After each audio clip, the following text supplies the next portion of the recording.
Pag pinalo niyo po ba yung mga anak niyo, nakakatulog po ba kayo ng mahikbing? Yan po kasi yung mama ko, nakakatulog po siya ng mahikbing. Wala po siyang konsyensya.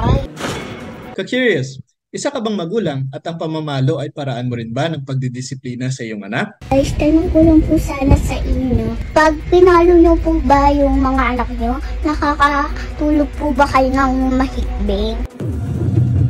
Ano kaya ang magiging reaksyon mo kung marinig mo ang mga salitang ito sa iyong anak? Yan po kasi yung mama ko, tulog na tulog. Dalawa po kami pinalo ng kapatid ko.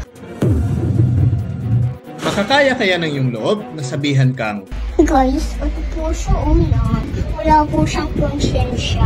Wala po siyang konsyensya. Ayan, trending na nga ngayon sa social media ang maliit na batang ito na nag-live gamit ang cellphone ng magulang habang ibinubunyag sa tagapanood nito ang pamamalong ginawa ng kanyang ina na para sa kanya. Wala po siyang konsyensya.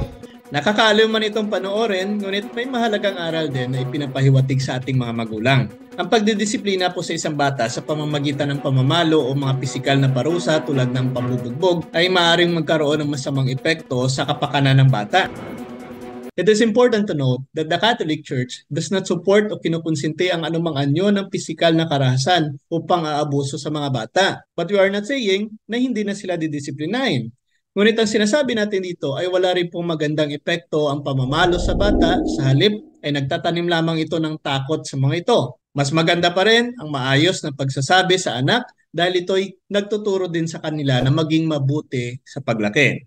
Ayon nga po sa talatang ito, ang pabigla-biglang salita ay nakakasugat ng damdamin, ngunit ang magandang salita ay nagpapagaling. Ayan, kahit po ang Biblia ay nagbibigay din ng patnubay sa angkop na paraan ng pagdidisiplina sa mga bata. Ayon nga po kay San Pablo, mga magulang, huwag ninyong ibuyo sa pag-iimagsik laban sa inyo ang inyong mga anak. Sa halip, palakihin ninyo sila ayon sa disiplina at aral ng Panginoon. This verse emphasizes the importance of discipline. Ngunit itinatampok din ito ang pangangailangan ng mga magulang na iwasang magalit ang kanilang mga anak. Physical punishment, kadalasan ay maaaring humantong sa takot, sama ng loob, and even long-term emotional and psychological harm in children. Now, madalas napapamali ang iba sa pag-unawa sa talatang ito. Proverbs 13:24, mapagmahal na magulang, anak ay dinidisiplina. Anak na di napapalo, hindi mahal na magulang. This verse is often misunderstood na sa pag-iintindi ng iba ay okay lang pala na paluin ang anak upang maituwid na sa lalong madaling panahon ang masamang ugali. However, it is crucial to understand that the rod o pamalo na nabanggit po dito is not necessarily a physical object but rather a metaphor for guidance and correction. Maganda po na ibatay rin po natin sa mga pananaw at pag-unawa ng mga Bible scholars. Ang diin po dito ay ang kahalagahan ng disiplina at patnubay, hindi sa pisikal na pinsala kundi sa tamang pangangaral sa anak. Nakatingin sa the Catholic Church teaches that parents have the responsibility to educate and guide their children, but it also emphasizes the importance of respecting their dignity and well-being. Maari pong masira ng sobrang pamamalo ang dignidad, tiwala at seguridad ng bata and may lead to negative consequences in their emotional and psychological development. Instead of resorting physical punishment, parents are encouraged to use positive discipline methods na nakatuon sa pagtuturo, paggabay, and setting appropriate boundaries. This includes open communication, setting clear expectations, offering consequences that are appropriate and proportionate to the misbehavior, and providing opportunities for the children to learn from their mistakes. Take note, physical punishment, kagaya po ng pamamalo, ay maaaring magdulot ng pinsala sa kapakanan ng isang bata at hindi po ito naayon sa mga turo ng Simbahang Katoliko. The Bible also encourages parents to discipline their children with love, patience, and guidance while respecting their dignity and well-being. So bilang magulang, ano ang dapat nating gawin upang maging angkop sa nais ng Diyos ang ating pagdidisiplina sa ating mga anak? Narito po ang ilan. Una po dito, set clear expectations and boundaries. Malinaw na ipaalam ang iyong mga inaasahan at mga hangganan sa iyong mga anak upang maunawaan nila kung ano ang inaasahan para sa kanila. This helps provide structure and guidance. Ayon nga po sa talatang ito, turuan mo ang bata sa daan na dapat niyang lakaran. At pagkat tumandaman, siya ay hindi niya hihiwalayan. Pangalawa, Use positive reinforcement. Hikayatin at gantimpalaan ang mabuting pag-uugali upang palakasin ang mga positibong gawi, uugali at tamang pagpili. Sa pamamagitan nito, ay tinutulungan natin ang mga bata na maunawaan ang halaga ng kanilang mga aksyon at nag-uudyok sa kanila na magpatuloy sa paggawa ng mabuting pagpili. Ano nga pong sabi ni San Pablo? Mga magulang, huwag ninyong pagagalitan ng labis ang inyong mga anak at baka masiraan sila ng loob. Pangatlo po dito, teach and model virtues. Tulungan ang inyong mga anak na magkaroon ng mga virtues tulad ng katapatan, kabaitan, at paggalang sa pamamagitan ng pagtuturo at pagiging modelo din ng mga katangiang ito sa inyong sariling buhay. Children often learn best by observing their parents' behavior. Yan po kasi yung mama ko, tulog na tulog. Dalawa po kami pinalo ng kapatid ko. Ayon nga po sa talatang ito, ang mga utos niya ay itanim ninyo sa inyong puso. Ituro ninyo ito sa inyong mga anak.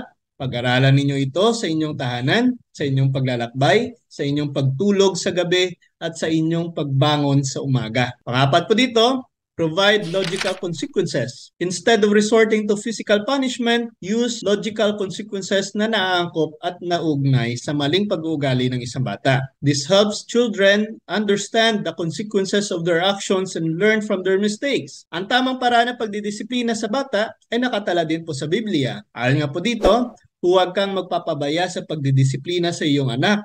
Ang tamang pagpalo ay hindi niya ikamamatay, kundi makakapagligtas sa kanya sa kamatayan.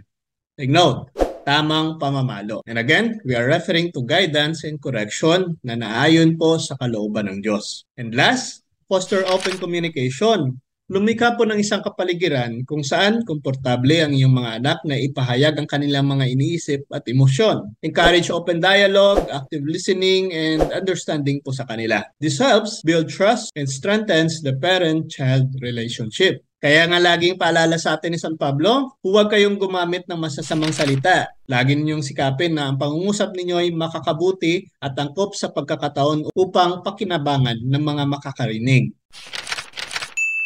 So, ayan po mga ka-curious. Always remember, these tips are meant to guide parents in disciplining their children with love, respect, and understanding. It is important to adapt these principles to the unique needs and personalities of your children. Kaya po kung nakatulong ang video nito sa inyo, please like and share.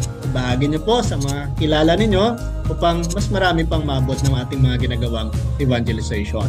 At sa mga kapatid po natin na nagbibigay ng kanilang suporta, maraming salamat. Sa inyo na nag-send ng stars, maraming salamat po. Gagamit po natin ito sa pagpapalago ng ating munting page. At of course, sa mga pinaplano pa po natin mga corporal works of mercy na pwede po nating mapagbahagian ito. Muli po, this is Mr. Curious Catholic. Sama po ninyo sa pagtatanggol ng ating simbahan. Pro Deo et Ecclesia. Sa Diyos po ang lahat ng kapurihan. Hello! Father Lester Villa, Parish Priest ng Concepcion Iloilo, promoting Mr. Curious. See you! Good day everyone. Please support the page of Mr. Curious dahil marami kayong matutunan. God bless. Hello brothers and sisters in Christ. I am Mrs. Maria Hanis Sancada of New Lucena. I am one of the avid listeners and viewers of the Mr. Curious program. Viewing and listening in this program has a great impact to me because I have learned a lot, most especially the Catholic teachings of the Church. And I would like to encourage everyone to follow this page for life enlightenment and betterment. God bless everyone. Hello, ako po si Brother Romel Lingalia. Member po ako ng Divine Mercy at taga-Aklan po ako. Palagi ako nanonood kay Mr. Curious Catholic at dami akong natutunan doon. No, kayo, mag-follow din kayo.